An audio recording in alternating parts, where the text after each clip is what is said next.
Okay, good afternoon. I will give you new task. Okay, those are the projectors deployed assigned in different classrooms. So before we start with the lamp replacement, we need to first identify the native or the resolution of each projector. So what's this? This is the D block, so that we can have the native resolution is 1280 by 800. So you have 124 for the old projector, 124 by 760.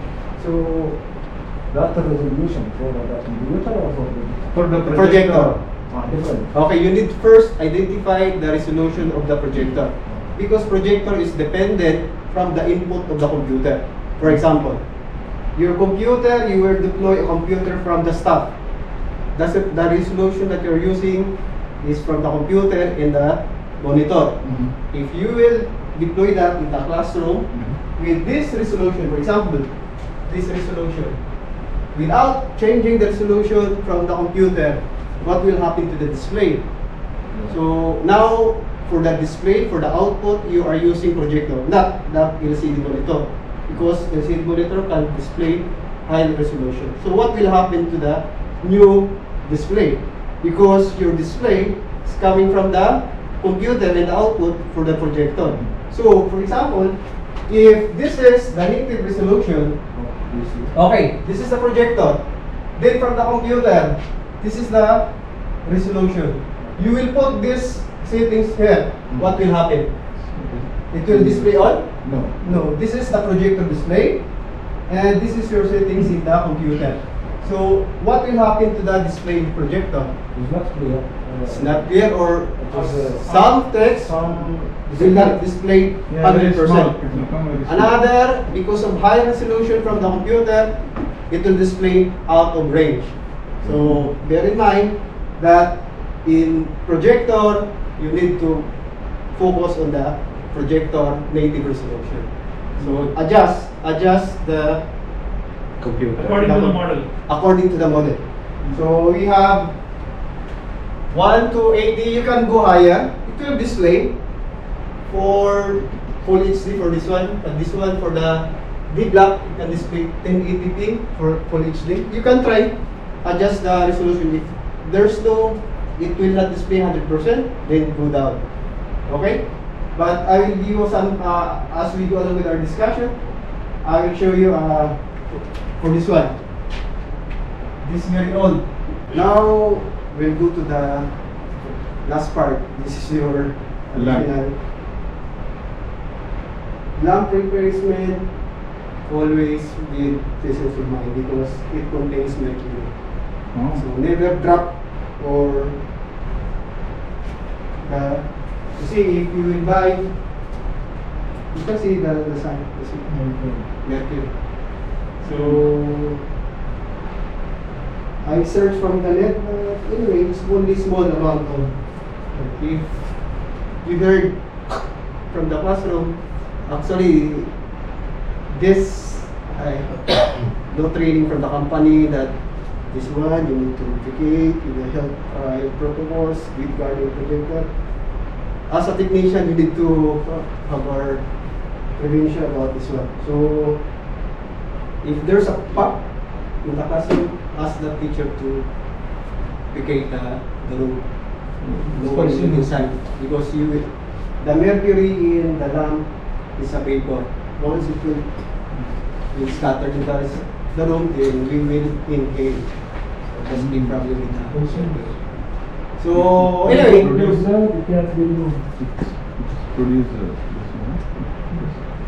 so handling with the lamp, if the projector is on, you need to wait for 30 minutes to cool down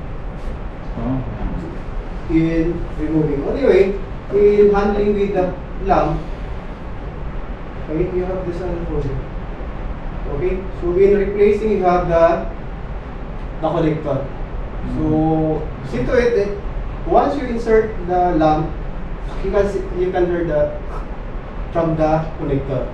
Because sometimes if you like this only, then you forgot to remove without screwing any screw. That's a problem. So I will show you one. Actually, this is from the E-Block reported by Mr. Ronaldo. Almost the same. If you will follow the pictures from Mr. Ronaldo. So the signs, okay. We'll go back to the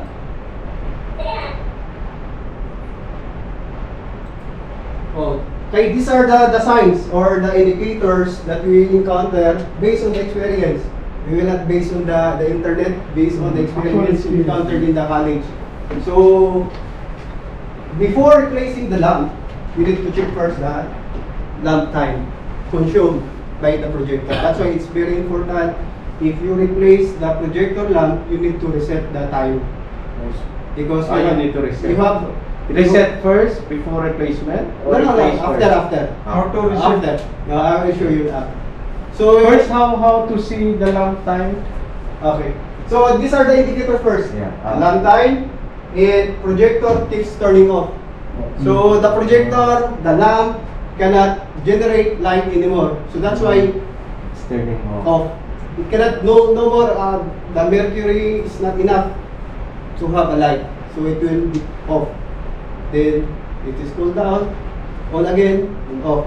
Okay? Another one is the lamp replace turns on, lamp replace, this one, indicator. Okay? Another one is, the fourth one is the display become dark.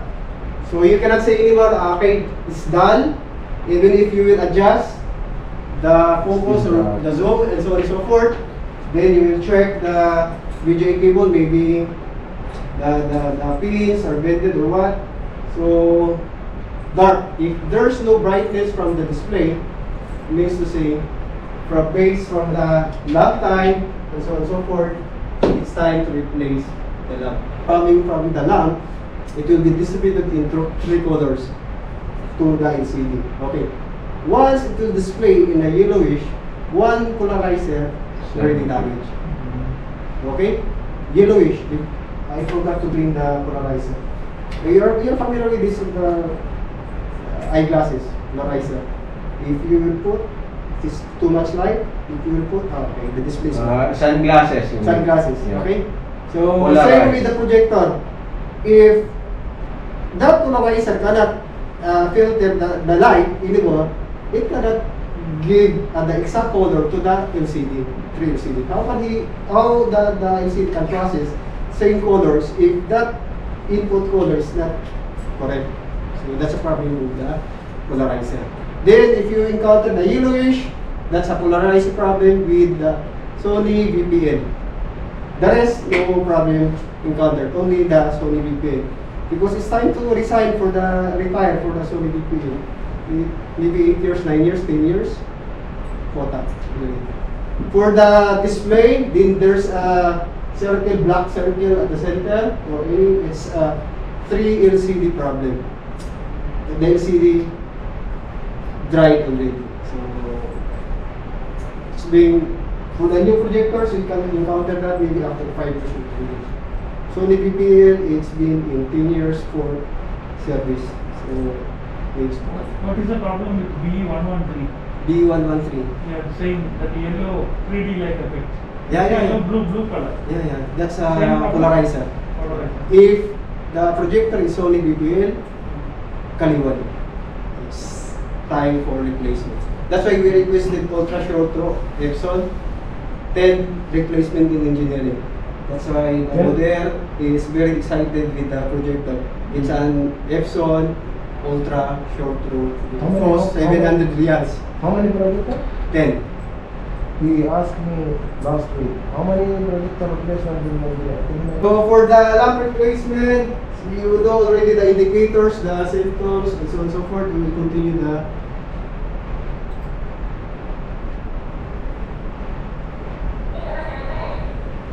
okay, like that.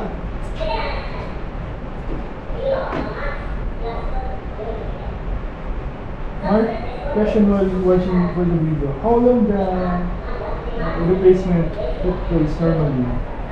10 minutes. 10 minutes. 10 minutes and actually just, you see it, the lamp's coming like this. If you will not support that lamp, it will fall down. So always focus what you are doing. Kasi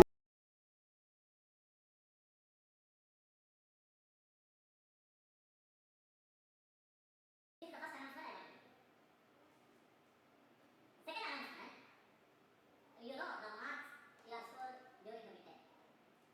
Some students they score good, some students are not work very hard, that means they are little lazy or they are not serious about the classes or exams. So we got very less. So you all students those who are getting less marks, they have to improve. They have to work little more harder for the next year. As a teacher, I will help you to improve your studies by giving some extra classes or remedial classes. You can say it is remedial. Topics. Okay, I will not teach you new topics. Okay, I will not teach you new topic, but what we will do is we will revise the topic what we. I'm typing here displacement time graph. Examples. Okay, displacement. Yeah, I will show you.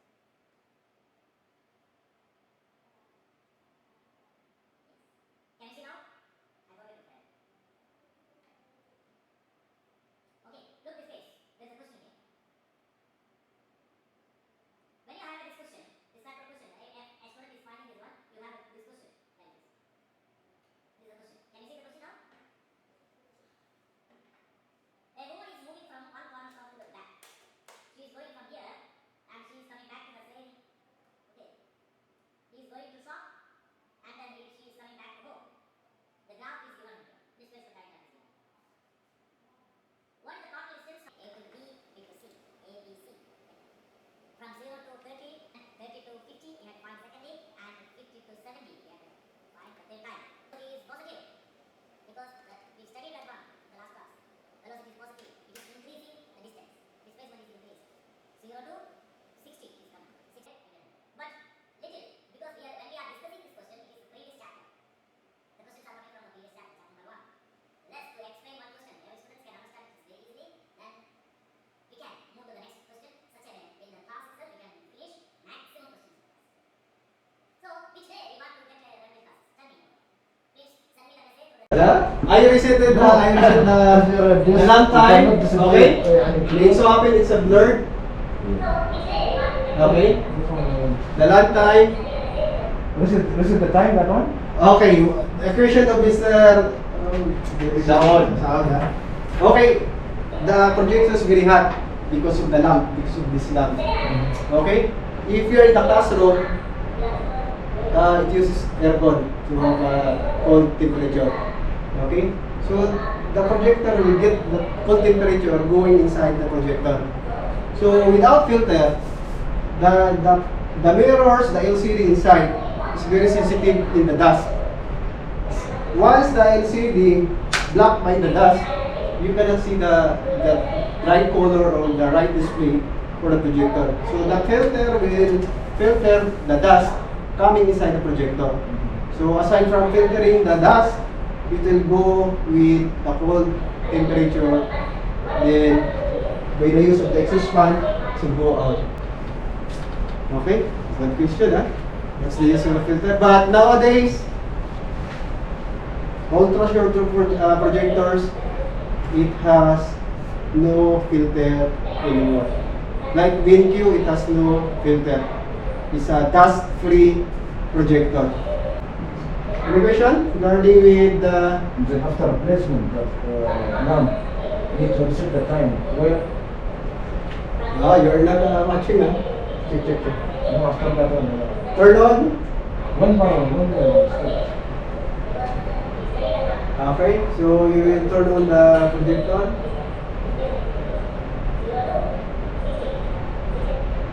Okay. Advance.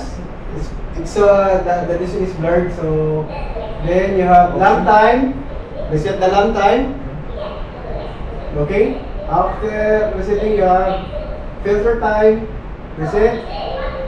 Okay. Being a technician, it's good to have reset. You need to reset the timer. so that you have the clue, the headwind, you will replace the lamp. This can use the projector without resetting the lamp timer, but sometimes it will display notification, lamp, replace, filter, replace, so on and so forth. Okay? So, if When is the time we should replace the filter? when is the time when you replace the filter? If you replace the lamp, it will go together with the lamp projector. Okay. Lamp projector.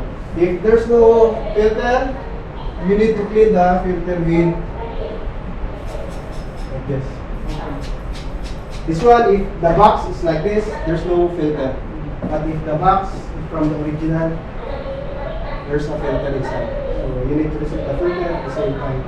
But sometimes if you forgot to replace or reset, it will display notification. Filter needs replacement.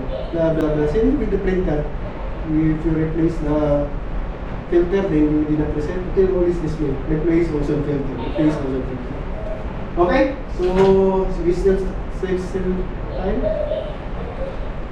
Okay. So now I will show you how to 20. one is okay. This is the heavy duty connector. So for the lamp replacement, for if this side for the lamp, the other side is for the filter. If you cannot see the compartment for the lamp, this side, the bottom is the projector lamp. Okay? But the filter here, Untitled, and this one.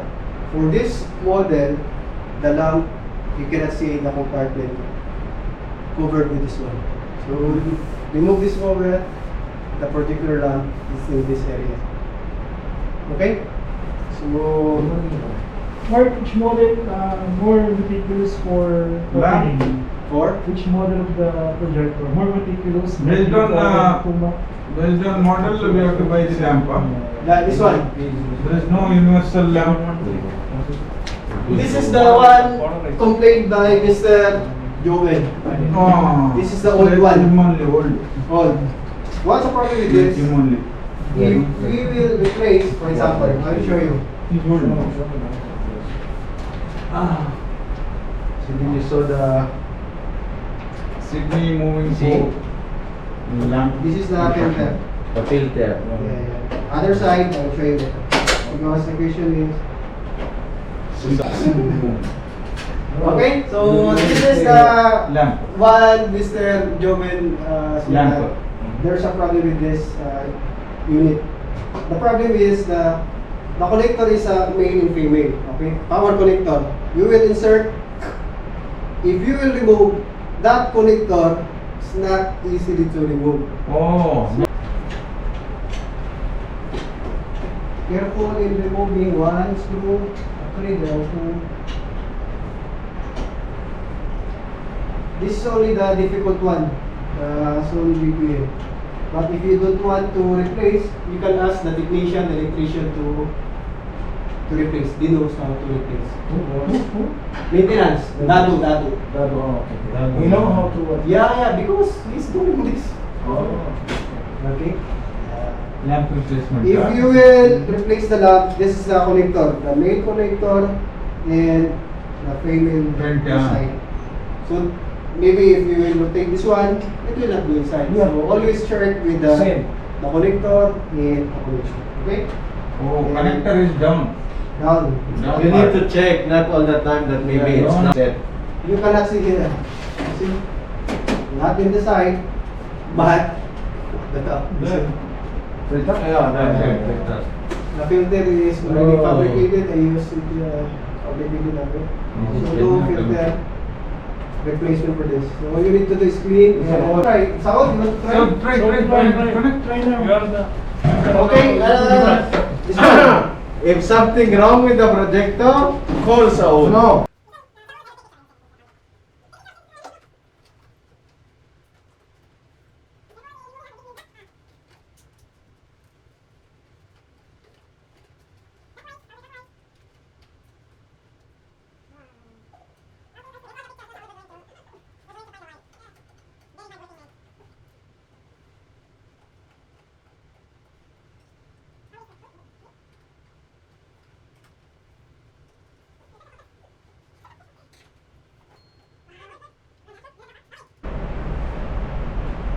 How can I, aside from the indicators, how do I know that the lamp needs replacement?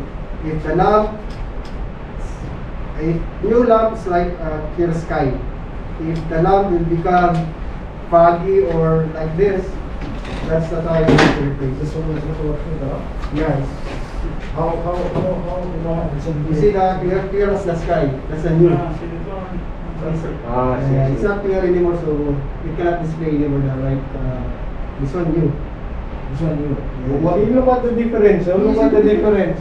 Yeah. See, very clear. Yeah. See, only See. 2 pins here. Yeah, okay. Other one is 3. See I mean this one. Sometimes there's bubbles inside. Bubbles, yeah. Yeah, yeah. Cut. Bubbles, like a circle. So